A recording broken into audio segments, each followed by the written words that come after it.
এই বন্যা আমাকে অনেক কিছু শিখিয়েছে ভাই। এবারের বন্যা এই যে মানুষের স্বতঃস্ফূর্ত অংশগ্রহণ, আসন্না ফাউন্ডেশনের এই ত্রাণ তহবিলে আল্লাহর মেহেরবানিতে গতকাল বিকেলের অফিসের সর্বশেষ আপডেট হলো আমাদের ত্রাণ তহবিলে 100 কোটি টাকা ক্রস করে গেছে। 100 কোটি টাকা ক্রস করে যাওয়া একটা ছোট্ট চ্যারিটি প্রতিষ্ঠানে এটা চারটিখানি কথা নয়। শুধু আমাদের এখানে কেন, আমরা দেখেছি টিএসসি তে যে ত্রাণ তহবিল গঠন করা হয়েছে আমাদের ছাত্র বন্ধুরা তাদের উদ্যোগে, সেখানেও আমরা দেখেছি মানুষ সিরিয়াল ধরে সারা জীবন আমরা দেখেছি ত্রাণ নেওয়ার জন্য মানুষ সিরিয়াল ধরে, আমরা নতুন করে টিএসসি দেখেছি ত্রাণ দেওয়ার জন্য মানুষ সিরিয়াল ধরেছে। মানুষ এগুলো কি সব বাংলাদেশেই ছিল এতদিন নাকি আরশ মহল্লায় ছিল?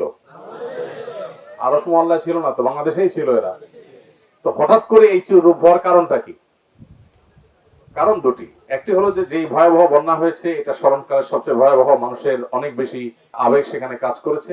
আর এর চেয়ে বড় কারণ আমি যেটা মনে করি, একটা সময় ছিল এদেশে 10 টাকা ডোনেশন করতে মানুষের 10 বার চিন্তা করা লাগতো যে এই টাকা দেওয়ার পর আবার কোন ফেসাদে পড়ি আমি, না জানি কোন সরকারি গোয়েন্দা সংস্থা এসে বলে এখানে কেন টাকা দিলেন, আপনি কোথা টাকা পাইছেন। এখন আলহামদুলিল্লাহ মানুষ স্বাধীনভাবে নিজের টাকাটা দিতে পারতেছে।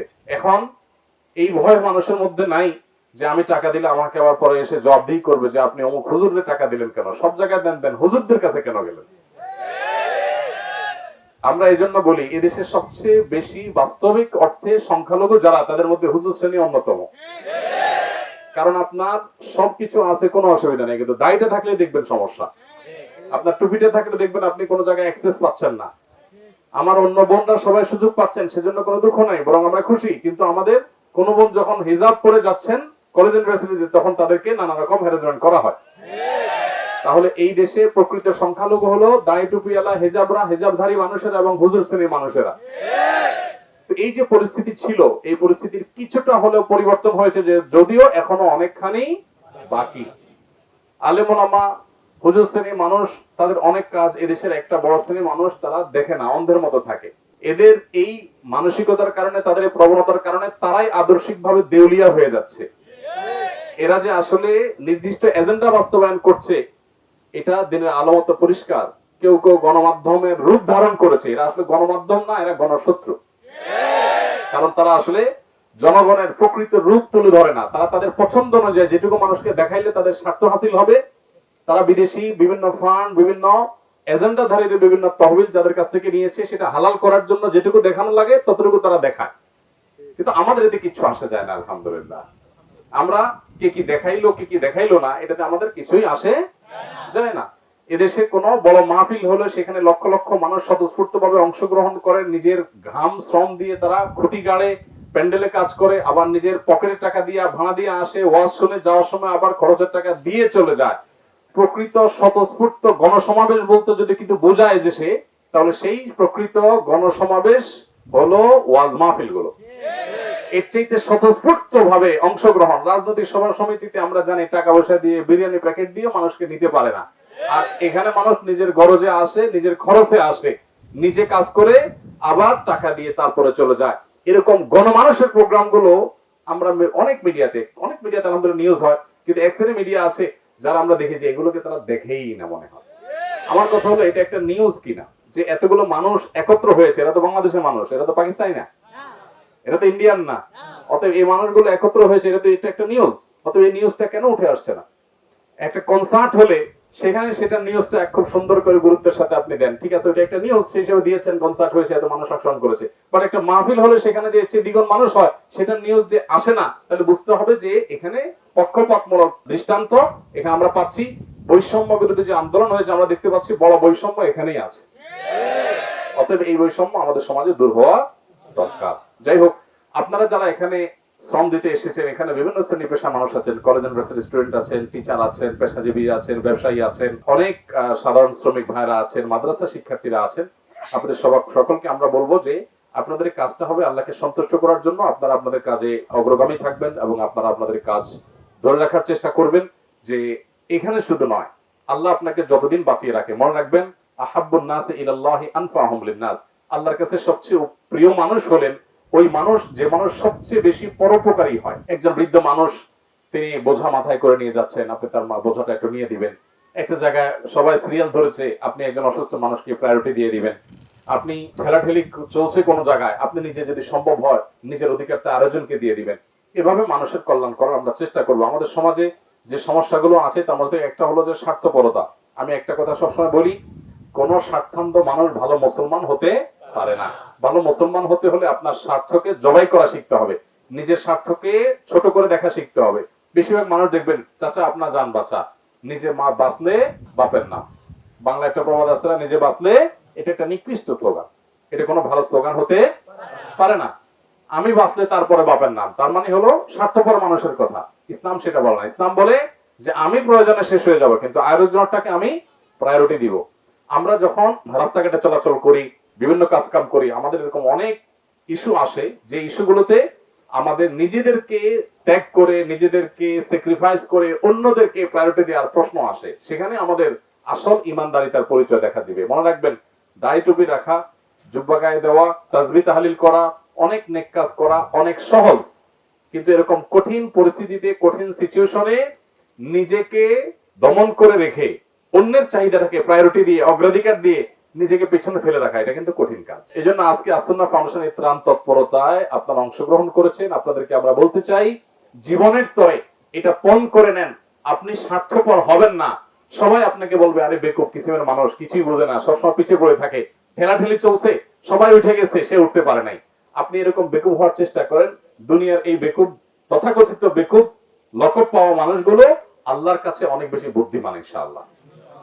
অতএব ভাইয়েরা, আমরা সব ক্ষেত্রে স্যাক্রিফাইসের মানসিকতা রাখবো তো ইনশাআল্লাহ।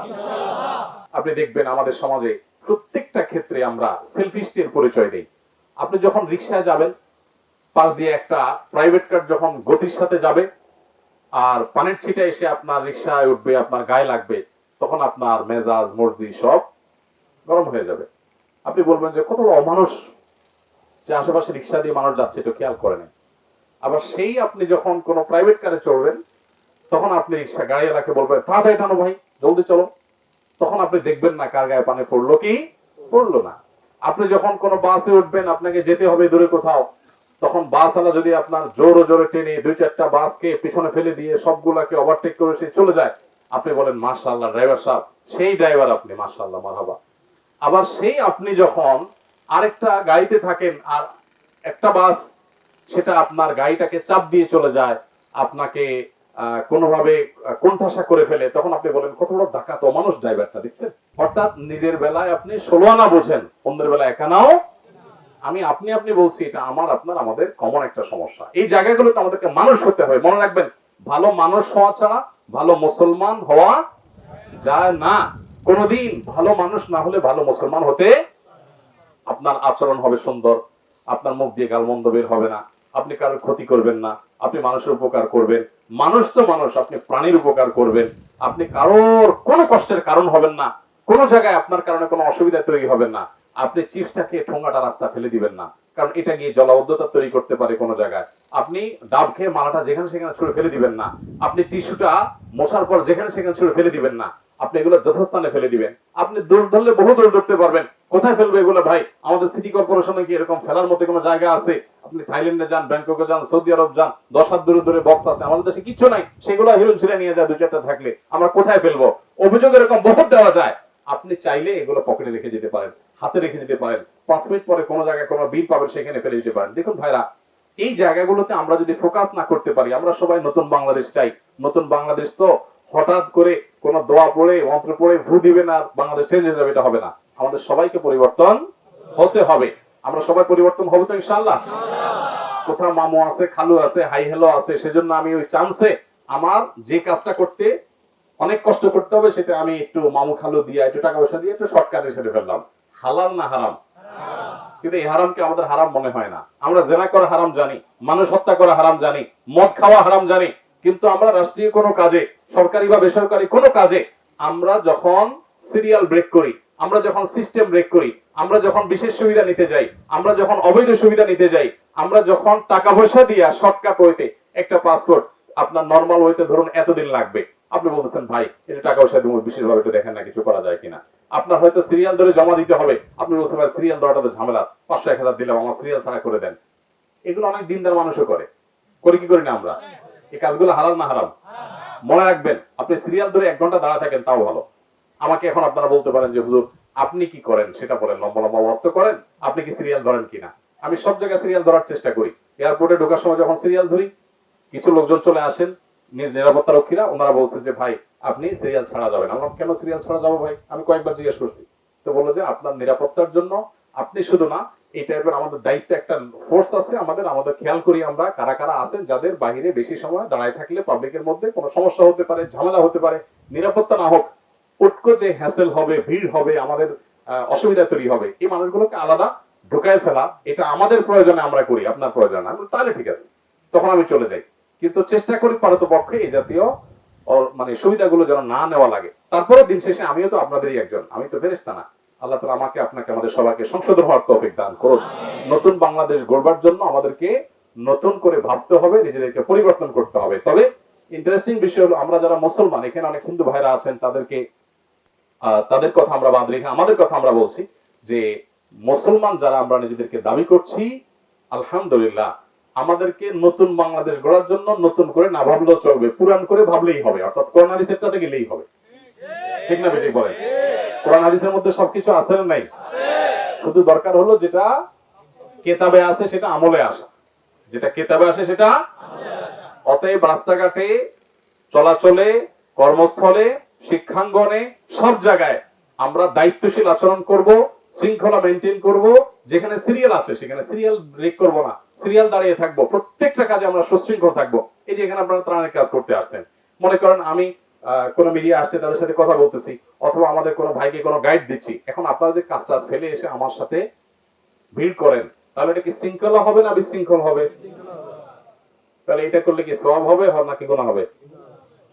আপনি যদি কাজের ক্ষতি করে এসে ডিস্টার্ব করেন, সওয়াব হবে না গুনাহ হবে?